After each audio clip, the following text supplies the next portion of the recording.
இப்படிப்பட்ட நிலை இப்ப மாறி போச்சு. எவ்வளவு கஷ்டங்கள் பாருங்க. மனது பகவான் என்ன சொல்றாரு, இந்த இயற்கை குணங்கள் நாம இருந்தாலும் நம்ம பயணிக்கும் பொழுது வேதத்தின் அடிப்படையில் நம்மளுடைய இந்த அர்த்த என்ஜாய்மெண்ட் ஒரு வயசுக்கு மேல அனுபவித்து வந்த நோக்க விட்டுட்டோங்க. தவ வாழ்க்கையை வாழணுங்கிற அப்ப அந்த காலத்துல பாத்தீங்கன்னா அதான் சொல்ல வந்தேன். அந்த காலத்துல ராஜாக்கள் என்ன பண்ணுவாங்கன்னா காட்டுக்கு போயிடும். ஏன் காட்டுக்கு போறாங்க? ஏன்னா அவங்களுக்கு தெரியும் இது தற்காலிகமான வாழ்க்கை, இது என்னோட வாழ்க்கையை முடிவுக்கு வரப்போகுது. வாழ்க்கை முடிவுக்கு வரும்போது என்னுடைய அடுத்த பயணம் நல்லா இருக்கணும், உயர்ந்த சிந்தனையை நான் அடைய வேண்டும், உயர்ந்த நிலையை நான் அடைய வேண்டும் என்ற அந்த குறிக்கோளுக்காக இதெல்லாம் தூக்கி போட்டுருவோம். இன்னைக்கு அப்படி இருக்கா? இன்னைக்கு கடைசி வரைக்கும் போக மாட்டேங்கிறாங்க. சண்டை போட்டுதான் வீட்டுல உட்காந்துட்டு இருக்கோம். கூடாது. வீட்டுல ஆக்சுவலா ஒண்ணு பையன்கிட்ட இருங்க, ஒருத்தன் பையன்கிட்ட இருங்க, ஒருத்தன் இது இருங்க, ரெண்டு பேரும் பீஸ்ஃபுல்லா இருங்க. பையன்கிட்ட நீங்க இருங்க, பொண்ணு கிட்ட இருக்கணும். யாரா இன்னொரு பையன் கிட்ட போங்க, இல்ல பொண்ணு கிட்ட போங்க, நிம்மதியா இருங்க. ஏன்னா அவர்களுக்கும் ஒரு சுதந்திரம் வேண்டும், உங்களுக்கும் சுதந்திரம் வேண்டும்.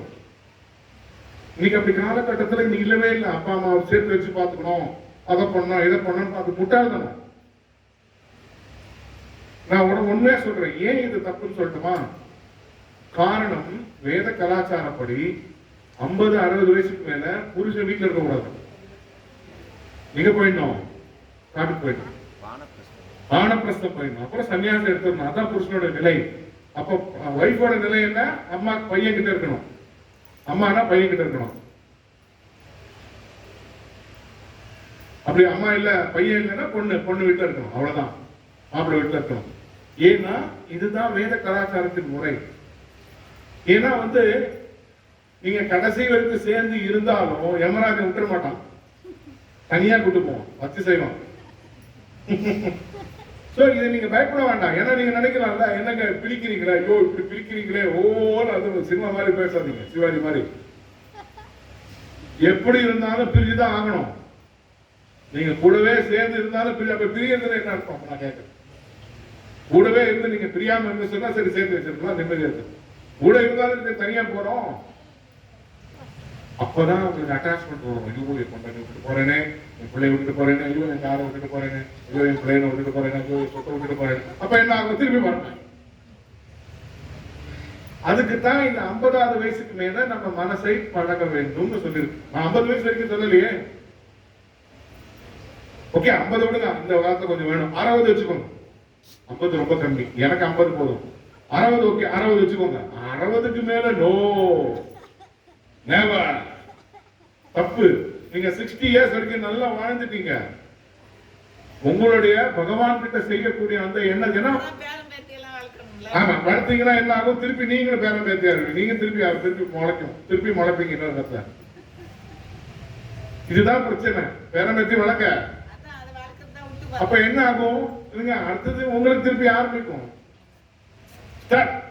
மியூசிக், திருப்பி அடுத்த உடம்பு, திருப்பி அடுத்த உடம்பு வரும்.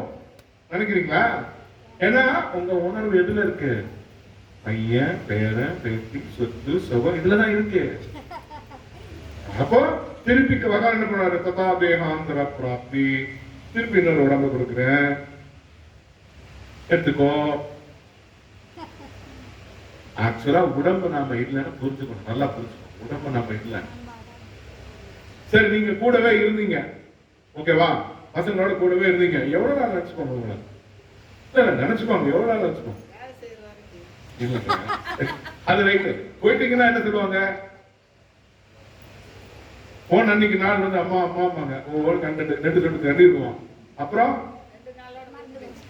அவ்வளவுதான். ஃபர்ஸ்ட் ஒரு 1 மாசம் 2 மாசம் அம்மா மேல மாசம் ஞாபகம் வரும். அப்புறம் கொஞ்சம் கொஞ்சமா அவன் வாழ்க்கையை பார்க்க போயிடுவான், நீங்க உங்க வாழ்க்கையை போயிடுவாங்க. அதான் சொல்ல வரேன். ஒவ்வொருத்தருக்கும் அவங்க வாழ்க்கையோட பிரயாணம் தான் முதல்ல முக்கியம். ஏன்னா ஃபர்ஸ்ட் புரிஞ்சுக்கோங்க, பகவானுக்குத்தான் நாம முதல்ல கரண இதா இருக்குது, நன்றியா இருக்கணும். ஏன்னா பகவான் தான் நமக்கு உடம்பு கொடுக்குறாரு. அதான் நீங்க வண்டியில வரும்போது வம்பு கேட்டு பேசிட்டு வந்தேன். கடவுள் நம்புறேன்னு கேட்டேன். நம்ம உன் நம்பிக்கை கொல்ல போறேன், கடவுள் இல்லைங்கிறேன். சார் இதெல்லாம் போட்டு இல்லைங்கிறீங்க அப்படின்னு. இல்லைங்கிறேன். நீ இருக்கீங்கறியான்னு கேட்டேன். இல்ல சார் இருக்கீங்க. அப்ப எப்படி இருக்குன்னு சொல்லுங்க. ஒன்னும் பேச இல்லையா? நீ என்ன என்ன தெரிஞ்சுட்டு இருக்கீங்க? அப்ப கடவுள் இருக்காரா இல்லையா உனக்கே தட்டப்படாது. கடவுள் இருக்காருங்கிறது நம்பிக்கை இல்லை. நம்ம புரிஞ்சுக்கணும் எப்படி இந்த உலகம் வந்து போகுதுன்னு. மாயை வந்து நமக்கு ஒரு விஷயம். மாயை வந்து நமக்கு ஒண்ணு இல்ல, ஆனா இருக்கிற மாதிரி காமிக்குது இல்லையா? நாமளே யோசிச்சு பாருங்க. இந்த பிறவிக்கு முன்னாடி நம்ம ஏதோ அப்பா அம்மாவை வயிற்றுல பிறந்திருக்கோம் எங்கேயோ. அவங்க இங்க அவங்க ஞாபகம் இருக்கா? அதுக்கு போன ஜென்மத்துல அப்பா அம்மா இருந்திருக்காங்க. அவங்க ஞாபகம் இருக்கா? சரி நேற்றுக்கு என்ன சாப்பிட்டீங்க? போன ஜென்மத்தை விடுங்க, அப்புறம் பார்க்கலாம். நேற்றுக்கு என்ன சாப்பிட்டீங்க? போன வாரம் இந்த நாள் என்ன சாப்பிட்டீங்க? இதுதான் வாழ்க்கை. சோ கொஞ்சம் கொஞ்சமா மனதுடைய இதுனால அப்படியே மறந்துடும். இதுதான் பகவான் வச்சிருக்கேன் எல்லாருக்கும். சோ யாருக்கும் அப்பா அம்மா கிடையாது. ஒரு இந்த அப்பா, அதுக்காக அப்பா அம்மா உதவி தர சொல்லலாம். அது தப்பு, அந்த மாதிரி சொல்ல வரலாம். உதவி தரக்கூடாது. அப்பா அம்மா வச்சு காப்பாத்துங்க, அது தவறு இல்லை. ஆனா 60 வயசுக்கு மேல நம்மளுடைய மனசை வந்து கிருஷ்ணனை கொடுக்கணும். நானும் எங்க அப்பா அம்மா வச்சு காப்பாத்துறேன், எல்லாம் பண்றேன். ஆனா நான் சொல்லிட்டேன் எங்க அம்மாட்ட, அம்மா நீ சந்தோஷமா இரு, நானும் சந்தோஷமா இருக்கேன், எனக்கு பகவான் ஃபர்ஸ்ட், அப்புறம் தான் நீ. உனக்கு எல்லாம் செய்யறேன், பகவான் ஃபர்ஸ்ட். அப்போ பகவானுக்காக என்ன செய்வேன்? எனக்கு அப்பா அம்மா அவர் தான் ஃபர்ஸ்ட். எனக்கு உயிர் கொடுத்தது அவர் தான். இதான் வந்து நம்ம புரிஞ்சுக்கணும். 50-60 வயசுக்கு மேல மனசை பகவான் செலுத்துவதற்கு நாம் பழகி கொள்ள வேண்டும். அப்பதான் வந்து இந்த பற்றுதல் இல்லாம, பிரச்சனை இல்லாம நிம்மதியா இருக்க முடியும். அது வரைக்கும் ஓகே, பட் அதுக்கப்புறம் நம்ம சும்மா ஓவரா பண்ணக்கூடாது. ஏன்னா பகவான் சொல்றாரு, புனரபி ஜனனம் புனரபி மரணம். திரும்பி வரதான் செய்யும் உடம்பு, இன்னொரு உடம்பு கிடைக்கும். ஏன் பயப்படுறாங்கிறாரு? சரி, இறந்து விட்டார்னா என்ன அர்த்தம்? சிம்பிள். யாருக்கு தமிழும் தெரியல, ஒருத்தருக்கு இங்கிலீஷும் தெரியல. இருந்து விட்டார்னா என்ன அர்த்தம்? இருந்து போய்விட்டார்னு அர்த்தம். அதான் இறந்து விட்டார்னு. இருந்தாரு, போய்விட்டார். அதான் நான் ஒருத்தர் கேட்டேன். இப்போ ஒரு ஹஸ்பண்ட் இருக்காங்க, மனைவி இருக்காங்க. ஒரு மனைவி இறந்து போயிடுறாங்க. ஹஸ்பண்ட் சொல்றாரு, ஏங்க உனத்தை எடுக்காதீங்க, ஃப்ரிட்ஜில் வச்சு அப்படியே நான் வச்சுக்கிறேங்க, இங்கேயே இருக்கட்டும், விடுவீங்களா, இருப்பீங்களா, படுப்பீங்களா அங்க பக்கத்துல?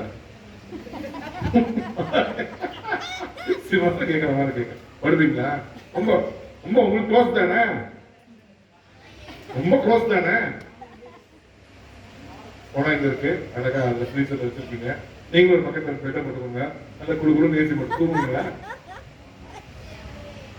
சோ ஒருத்தர் இறந்து போன அப்புறம் என்ன சொல்றோம்? வேணாம். அது வரைக்கும் என்ன சொல்லுவாங்க? அம்பானி, தனவாணி, அந்த வாணி, இந்த வாணி நிறைய பேரை சொல்லுவாங்க. போன அப்புறம் என்ன சொல்லுவாங்க? எப்ப சார் பாடி எடுக்கிறீங்க? சார் எல்லாருமே முதல்ல இருந்தே பாடி தானே, முதல்ல இருந்தே பாடி தான். உள்ள இருக்கிற உயிர் ஆடுறதுனால பாடி ஆடுற மாதிரி தெரியும். புரியுதா? உள்ள இருக்கிற உயிர் தான் ஆடுது, பாடி இல்லை. சோ உடலுக்கும் உயிருக்கும் வித்தியாசம் இருக்கு. உடலும் உயிரும் வேற வேற. அது அழகா புரிஞ்சுக்கலாம். சாஸ்திரத்துல அழகா சொல்லுது.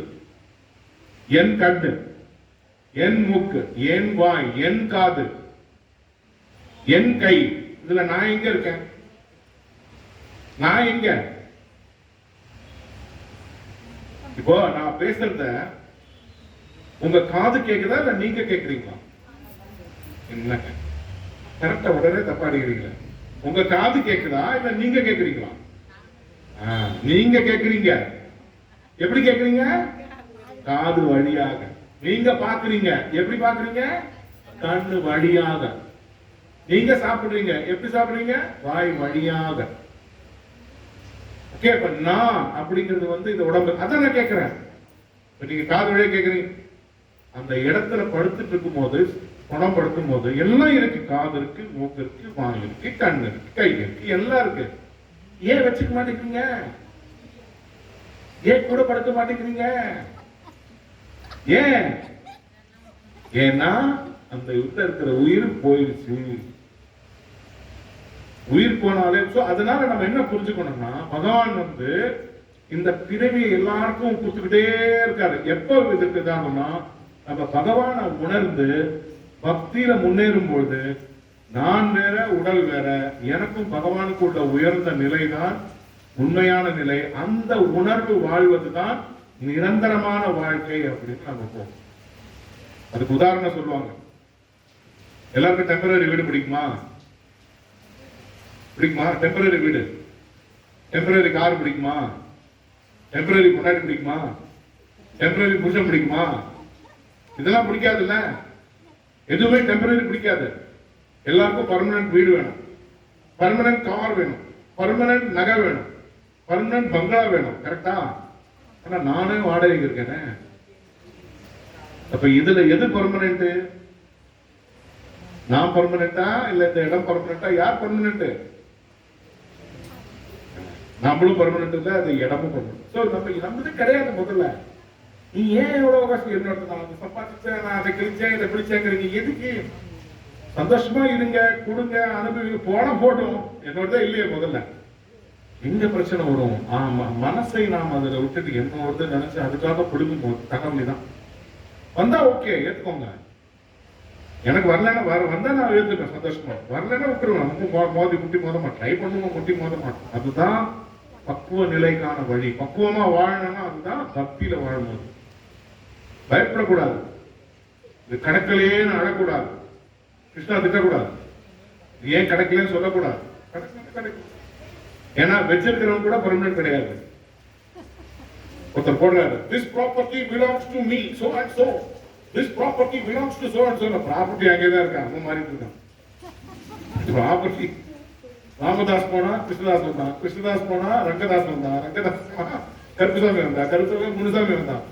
பேர் தான் மாறுது, இடம் அங்கேதான் இருக்கு. நீதான் மாறுற, இடம் மாறாது.